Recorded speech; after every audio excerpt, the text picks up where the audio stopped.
Bonjour, je m'appelle Valérie Galassi et je suis intégratrice web.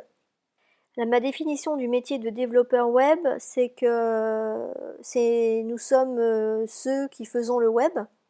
Et donc nous avons une mission, c'est de faire un web meilleur. Et donc nous devons mettre au centre de notre métier la qualité web.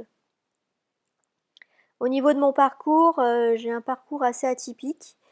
En effet, à la base, j'ai une maîtrise d'histoire. C'est en 2008, j'ai repris mes études et j'ai passé un master en gestion de projet web.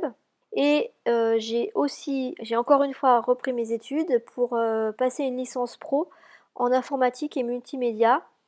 Ce qui m'a conduit à exercer ce métier, c'est une expérience professionnelle que j'ai eue de 1999 à 2001. En effet, j'ai été embauchée dans une start-up web qui développait un site de communauté virtuelle. J'avais un rôle de community manager en fait, c'est ce qui correspond aujourd'hui le plus à ce que je faisais car je modérais les forums, le chat et je faisais du support utilisateur pour les personnes qui avaient des soucis pour créer par exemple leur page web. Et donc maintenant en fait je suis freelance depuis 2014.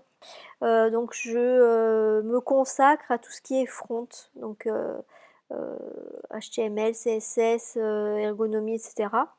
Et j'utilise WordPress comme outil de création de site web. Et je suis pas mal investie dans cette plateforme open source car je contribue au projet.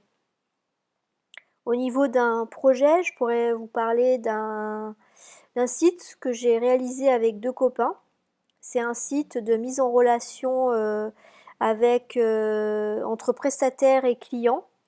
Et donc ça ressemble en fait au site 404 Works. Et pour ce site, on a donc utilisé WordPress comme base. Et à ça, donc, on a ajouté des fonctionnalités plus spécifiques au projet en question. Donc, au niveau de la relation client, donc, il est très important d'avoir à la base de chaque projet un cahier des charges très précis parce que c'est ce qui nous permet en fait de pouvoir chiffrer ce projet en question et qui permet de ne pas se tromper dans nos tarifs.